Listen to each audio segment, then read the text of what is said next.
It's a constant push and pull between choosing between yourself and putting your energy into relationships. We of course want to help other people, but we're also scared of losing the life that we built for ourselves. So how do we know when we should make the jump? When do we know that a relationship feels right enough that we should put our time and energy into it? Well, I'm going to cover that in this video. Specifically, I'm going to talk about how you should balance yourself versus taking care of your family. People always think that if you put too much time into your family, you won't put too much time into yourself. And if you put too much time into yourself, you'll just feel guilty for not helping out your family. So I'll talk about both sides. I'll also talk about why I never worried about losing my independence or my freedom while I was also helping out my family. So if you're trying to figure out how to navigate your life and how to deal with certain decisions that involve your family, then let's just jump right into it. I'm going to be talking about a lot of things in the context of being a family person, but you can honestly apply anything that I say towards any relationship that you have, because a family relationship is honestly 3 or 4 individual relationships with different people. Let's talk about the first topic that is super important when dealing with other people, and that is our self-confidence. Before dealing with any relationship with anybody, it is important that you nurture and you strengthen your relationship with yourself. And when we build a lot of this confidence in ourselves, that's when we start to feel like we won't lose our independence and we won't lose the freedom that we've built. We know that when it comes down to it, when people argue with us, we have a home base to come back to. We have a core to ourselves that we can come back to.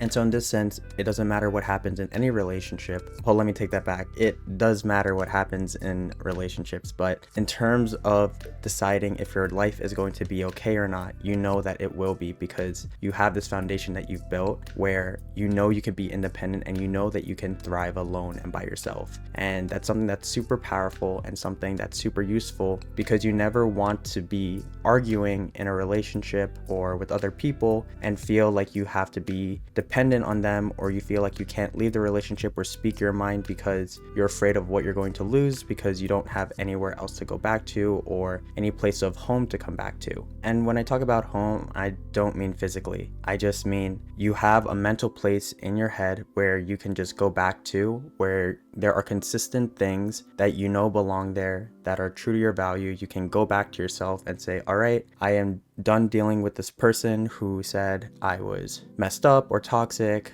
or angry or frustrated, anything that someone could say, and you can go back to this corner inside your head and know what you really stand for. So build confidence. If you don't have confidence, it's super important before you jump into this next step, because after you build confidence, you will start to ask yourself the question of, do you want to jump into a relationship? Whether it's a boyfriend, girlfriend, growing a relationship with current family members that you're not close to, or strengthening relationships with family members that you already have. So when is the right time to get into that relationship? The right time is when you find someone that you think can help you grow. So whether it's time, money, or energy, it's important to evaluate whoever this person is, no matter how close they are to you, and think about if they're the type of person to help you grow. Will me putting time and energy into this person help them get better, but also make me happy? Will you making your family happy eventually correlate towards making yourself happy? And you have to evaluate that for yourself. There isn't a right or wrong answer. You aren't being selfish, and you shouldn't feel guilty if you decide to choose yourself, and you shouldn't feel like you're going to lose yourself if you choose your family. And if you do feel like that, I think that you really have to look at the people in your life, look at what makes you happy, and to do a little bit of reflection and realize that these things aren't synced up right now, that the best way to have an enjoyable life is to understand what makes you happy and then to go for that and to build a life towards that. And you could be right, you could be wrong, no matter what decision you end up making, but life is about figuring that out. And the important thing is to just make a decision, trust your gut, and to just go for it, and life will work everything else out. People that are meant to be in your life are still going to be there, and life will allow you the opportunity to experiment with what makes you happy and the types of people that are going to make you the happiest. So my recommendation, make a list of pros and cons of why you should strengthen or put energy into a relationship, and then look at all the information, trust your gut, and make a decision. Now let's say that you do decide to go for the relationship and you start to have arguments, as all relationships have. And the question that people often come across after enough arguments is, should I leave? Well, I find that in today's society, and just in general, people will always focus on a lot of the negatives. And so if you focus on all the negatives, you'll just have way too many things in your head and you'll just put yourself in a negative headspace. So I think that it's more important that we look at the reasons of why you should stay. Do you care about this person? Do they have qualities that a lot of people don't have? And most importantly, do they make your life better? And these are pretty heavy questions, but you have to ask yourself it. And after you ask yourself these questions, ask yourself if you want to leave again. And if you still do after all of this, then it just means that the cons outweigh the pros. And more importantly, that relationship is hurting you more than it's helping you. I find that when I see people in relationships, people will always see that person through rose-tinted glasses because, well, you care about them, you love them. And the truth is that if you are evaluating this yourself, if you are reflecting on this and you can't come up with enough pros to outweigh the cons, then I wouldn't be surprised if other people in your lives that are outside of the relationship are seeing a lot more things than you and are telling you a lot of things that are very important towards deciding on if you should stay in the relationship and if that relationship is making your life better. And you'll find this in friendships, but I see that a lot of people deal with this with their families. In many families, people will take the people around them for granted, and it also means that you end up putting in a lot of effort towards making your family better, and a lot of that effort isn't recognized. And so to ask the questions that I said before, do you care about them? Yes, of course. Do they have qualities that other people don't have that help you grow? Sure. But do they make your life better? Sometimes in relationships, and especially in family, that question isn't always yes. And you have to understand that if you do want to put energy into the people in your family, just like any other relationship, you have to put things in and not expect to get anything back. Just think about all the times that anybody has ever brought things out from the past and talked about how you owed them certain things. It's just not a good feeling. And so when it comes to these types of relationships, when it comes to family, and when it comes to deciding if you want to put energy into these people, you also need to add the question, am I okay with putting in all this effort and not getting any credit for it? And the truth is that is genuinely what a lot of relationships come down to. How much are you willing to put on the line for somebody, or how much energy are you willing to put without expecting anything back? Trusting that the other person on the other side is going to reciprocate that. And again, how I talked about how life pans things out. If you put a lot of energy into someone, you decide to do it, you may get that feedback and you may not feel like it's being reciprocated. And at that point, you can reevaluate the relationship. You can decide if you want that relationship, if you want to be a part of your family, if you want to be close to certain people in your family. But that is a question for you. And it's also a question that you eventually have to talk about with the other person. It's something that you have to confront them with, and you have to talk about compromises. In the same way that every relationship has arguments, you also have to find that middle ground that's going to make both people happy. Because the truth is that everybody is different, and that difference is what makes things beautiful, but it's also what makes things difficult. But compromises are the best, especially if you don't want to give up on certain people, or you don't want to distance yourself, but you still want to be around them. You still want to have a relationship where you could be happy with them in your life. And so never see compromises as restrictions. If you feel like you are restricted when you are making a compromise, then you are not living your best life. Truth be told, you aren't with the best person, because the best people in your life would never want to restrict your freedom, would never want to restrict you from being happy. And if you are blatantly telling somebody what will make you happy and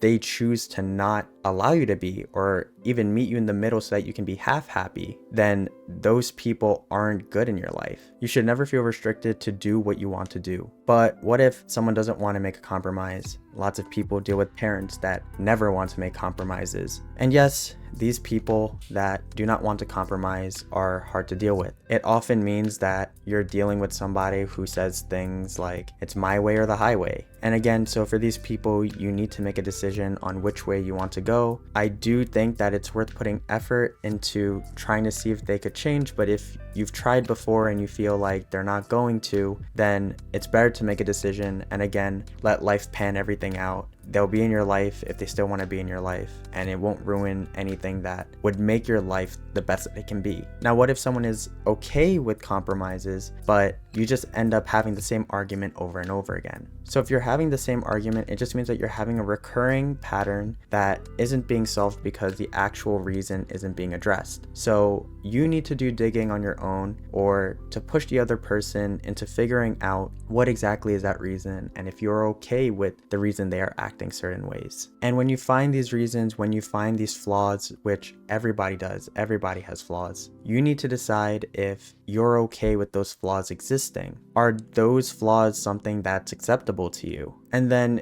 if you do decide to accept it, then you also need to ask yourself, are you okay with helping them work through these issues? Do you want to dedicate your time, energy, potentially money to help this person deal with their problems? And if you decide that it's too much for you or it's overwhelming, then I don't blame you, it makes sense. But if you do decide to dedicate your time, then you need to put your whole 100% into it. I'm sure that if you decide to, this person means a lot to you. You need to show them that. Be transparent about everything that you feel, everything that you think, because that's the best way to be on the same page with somebody. And so the compromise in this situation is that the person will work on things to help fix their flaws, or at least improve certain things about them, and the least that we can do is support them. And if you decide not to stay in this relationship or to not put the energy and time into it, then you need to reflect on why you decided to leave that relationship so that you don't end up being in a similar situation in the future. Because after all, you chose to be with that person, it didn't work out, but you were the person that said yes at one point. And so you need to make sure that the next time that a similar situation comes around, you say no. And there's a whole different topic about being too closed off or learning to open up again after having a really bad relationship with anybody, but that's a whole nother can of worms that maybe I'll go into if you want me to in a different video. But relationships are a two-way street at the end of the day. If you aren't feeling like your feelings are being reciprocated at all, then it's not a relationship. I didn't say if you're getting credit that you deserved. I was saying that if this person isn't putting in any energy or a similar amount of energy that you're putting in. A good example of this is a parent will do everything for their kid, and the equivalent of a child reciprocating that energy back is by doing their best in school. Obviously, when you're an adult, you start to realize that there are a lot more things that you have to worry about. But for the kid, going to school and trying as hard as they can is the equivalent amount of energy. So look for what I'm describing, and hopefully you have something similar to the relationship that you're thinking about. And if not, then you have to reflect on that. And one last thing that I want to touch on, I just want to talk about a particular dynamic in a relationship where somebody is a giver and somebody is a taker. So generally in any relationship or any interaction, you are going to give something or you are going to receive something from somebody else. If you're the type of person that keeps on giving and never takes anything in return, well then you're probably similar to something like me 10 years ago. Now, even if I didn't say anything, life is going to sort it out and the river is eventually going to run dry. Eventually you will have nothing left to give and your body will just naturally want to tap out or leave a relationship out of the necessity of staying alive and staying sane. And so if this is resonating with you in any way, my advice is don't let it get to that point. Always aim for your best life surrounded by the best people. And I know that you're going to figure it out eventually, but hopefully this video helps speed up the process. If you liked what I had to say and you want me to keep making videos like this, feel free to like, comment, and subscribe. If you have any questions, feel free to leave it in the comment sections down below. And as always, keep improving, stay productive, and I will see you in the next video. Peace.